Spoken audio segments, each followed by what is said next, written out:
Hi friends, welcome to SNR Tech. നമ്മുടെ വണ്ടി ഞാൻ ചരത്ത് തൃശ്ശൂർ. ഇന്ന് നമ്മൾ ഒരു ബോട്ടിൻ്റെ എഞ്ചിനെ കുറിച്ചിട്ടാണ് പറയുന്നത് കേട്ടോ.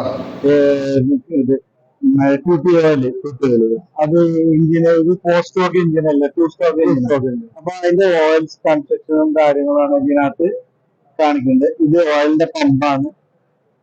ഓയില് എഞ്ചിനകത്തോട്ട് ഈ പൈപ്പ് വഴി എഞ്ചിനോട്ട് അടിക്കും.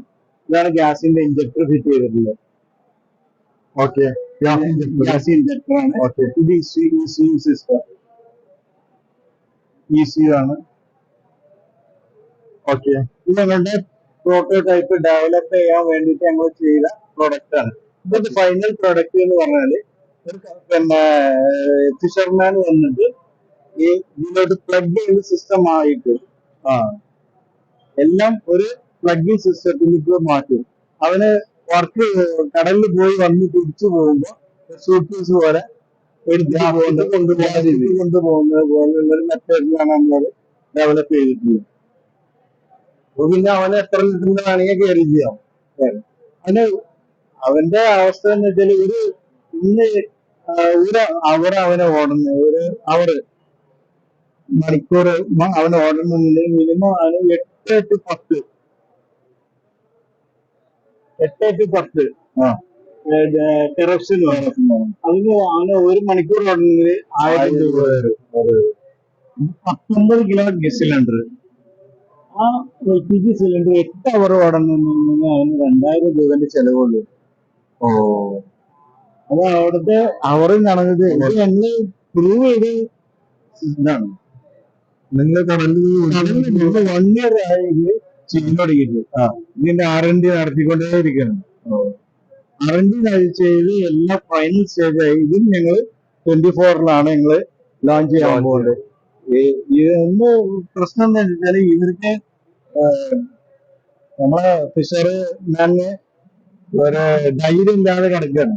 പല കമ്പനികൾ വന്ന് പല പ്രശ്നങ്ങളും വന്ന് എഞ്ചിൻ തകരാറായി പോയിട്ടുണ്ട്. അങ്ങനെ ഒരുപാട് കാര്യങ്ങൾ അതിനകത്ത് അവര് കഷ്ടപ്പെട്ടിട്ടുണ്ട്. അപ്പൊ അവർക്ക് ധൈര്യമില്ല. നമ്മളിത് അവർക്ക് 100% കൊടുക്കാൻ ആൾക്കാരാണ്. ഒരു വർഷം ഞങ്ങൾ ഇത് R&D നടത്തിയിട്ട് ഇതിനകത്ത് ഉള്ള പ്രശ്നങ്ങളെല്ലാം പഠിച്ച് ഇതിന് ശേഷമാണ് ഞങ്ങളത് മാർക്കറ്റിൽ ഇറക്കാൻ പോകുന്നത്. ഇതിപ്പോ ഫിഷർമാന്റെ പെട്രോൾ കറാസിൻ എഞ്ചിനുള്ള ഈ സാധനം ചെയ്തു വരുമ്പോ ഏകദേശം ഒരു 45,000 രൂപ വരും.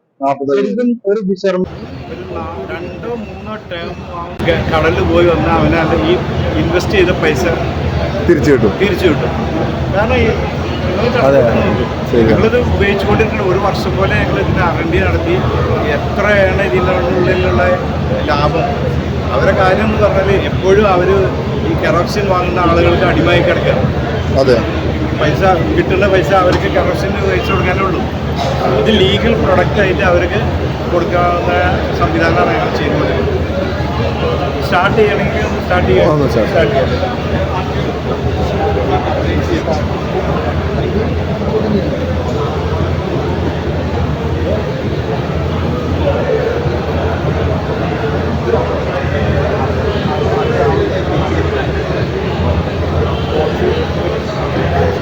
ഇത് നമ്മുടെ കൺട്രോൾ സിസ്റ്റം ഓണാക്കാനുള്ളതാണ്.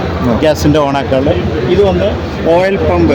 നമ്മളുടെ സിസ്റ്റം വന്നിട്ട് 2T ഓയിൽ പമ്പ്. ഇതിൻ്റെ ECU ആണ്. ഇത് ഓണാക്കുന്നുണ്ട്.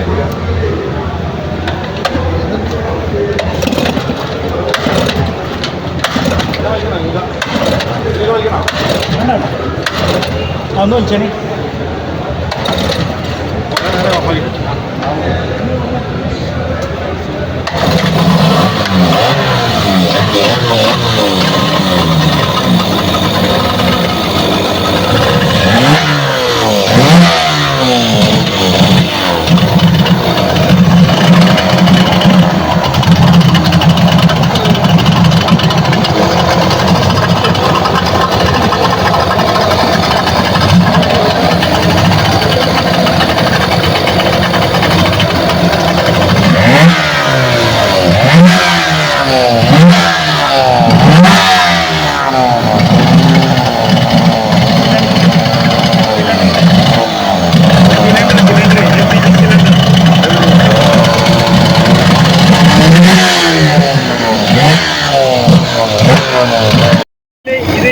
ആർക്കും ഇല്ലാത്ത മെത്തേഡാണത്.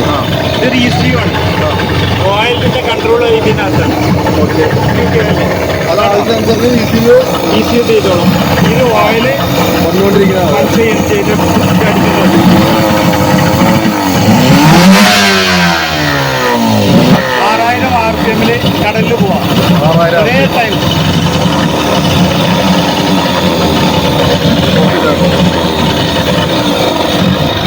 ഇത് കെറോസിൻ എഞ്ചിനാണെന്ന് പറഞ്ഞല്ലോ.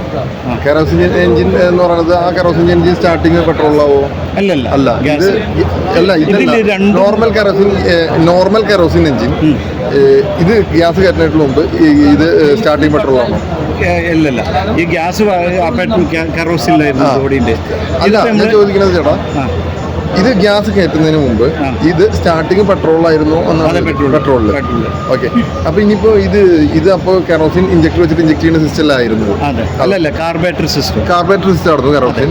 ഓക്കെ, ഇപ്പൊ നമ്മൾ കൊടുത്തത് ഇഞ്ചക്ടർ. എന്താണ് ഈ കെറോസിൻ സിസ്റ്റത്തിൽ നിന്ന് ഇതിലേക്ക് മാറ്റം വരുത്തി ഇപ്പൊ നമ്മൾ കൊടുത്തിട്ടുള്ളതെന്നാണ് എനിക്ക് അറിയുന്നത്. ഇത് കെറോസിൻ സിസ്റ്റത്തിൽ നിന്ന് മാറ്റം ചെയ്യുമ്പോൾ ഇതിലേക്ക് ഇഞ്ചക്ടർ കൊടുത്തിട്ടുണ്ട്. ഇഞ്ചക്ടർ കൊടുത്ത് ഒരു ECU ഉണ്ട്. ECU പ്രോഗ്രാം ചെയ്തിട്ടാണ് നമ്മൾ അതിനകത്ത് ഇത് ചെയ്യുന്നത്. അപ്പോൾ ആ പവർ ലോസ് കാര്യങ്ങളൊന്നും അതിനകത്ത് വരില്ല. ഇത് ഡയറക്റ്റ് എയർ ക്ലീനറിലാണ് കൊടുത്തെങ്കിൽ പവർ ലോസ് വന്നായിരുന്നു. ഇല്ല, അങ്ങനെ എയർ ക്ലീനറിൽ ഈ സിസ്റ്റം കൊടുക്കാൻ പറ്റില്ല.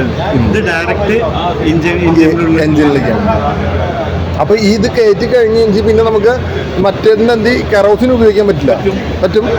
ഇതില് രണ്ട് യൂസ് ചെയ്യാം. കെറോസിൻ യൂസ് ചെയ്യാം. സപ്പോസ് ഗ്യാസിന്റെ സിസ്റ്റത്തിന് തകരാറ് പറ്റി, അപ്പൊ കെറോസിനിൽ നമുക്ക് യൂസ് ചെയ്യാം. അതെല്ലേ. എഞ്ചിന്റെ മുകളിൽ വേറൊരു മോഡിഫിക്കേഷൻ നമ്മൾ ചെയ്യില്ല. എക്സ്ട്രാ യൂണിറ്റ് ഈ ECU കണക്ട് ചെയ്യും, പ്രോഗ്രാം ചെയ്യും. പിന്നെ പമ്പ്, ഒരു വാട്ടർ പമ്പ് അഡീഷണൽ വെക്കും, വാട്ടർ പമ്പ് തണുപ്പിക്കാൻ വേണ്ടിയിട്ട്. പിന്നെ ഒരു ഓയിൽ പമ്പ്, അതിനെല്ലാം പ്രോഗ്രാം ചെയ്യും. ഇതാണ് വാട്ടർ പമ്പ്. ഓക്കെ, ഈ വാട്ടർ പമ്പ് എഞ്ചിനുള്ളിൽ നിന്ന് വലിച്ചിട്ട് ഇതിലോട്ട് വരും. വേപ്പറൈസർ തണുപ്പിക്കാൻ ഈ യൂണിറ്റിൽ സിലിണ്ടർ സിലിണ്ടറിന് ഗ്യാസ് വന്നു. ഇതിനകത്ത് വേപ്പർ കണ്ടന്റ് അല്ല വരാം, ഓയിൽ വരാം, ലിക്വിഡ് കണ്ടന്റ് ആണ്. കൂളന്റ് ഉപയോഗിച്ച് വേപ്പർ കണ്ടന്റ് ആകും. വേപ്പർ കണ്ടന്റ് ഇതുവഴി വരും, ഫിൽട്ടർ ചെയ്ത് നേരെ ഇതിലൂടെ എഞ്ചിനിലേക്ക് ECU എന്നാണ് എഞ്ചിനിലേക്ക് കടത്തി വിടുന്നത്. ECU പോകുന്ന പ്രഷർ, അതിന്റെ മാപ്പ് വാല്യൂ, ഇങ്ങനെയുള്ള എല്ലാം എടുത്തിട്ടാണ് നമ്മൾ ഇതിനകത്തോട്ട് ഇഞ്ചക്ട് ചെയ്യുന്നത്. നമ്മളിപ്പോൾ കണ്ടത് ഓട്ടോമൊബൈലിലത്തെ നമ്മുടെ ബോട്ടിന്റെ എഞ്ചിൻ ഗ്യാസ് ആക്കുന്ന പ്രൊസീജിയർ എങ്ങനെയാണ്? 45,000 രൂപയ്ക്ക് അത് ആക്കി കൊടുക്കാന്നാണ് പറയണത് കേട്ടോ. അപ്പോൾ ഗ്യാസ് ആക്കണ പ്രൊസീജിയറും കാര്യങ്ങളൊക്കെ നമ്മൾ കണ്ടു. ഇനി അടുത്ത വീഡിയോ ആയിട്ട് വീണ്ടും കാണാം. ശരി എന്നാ വെച്ചിങ്ങനെ.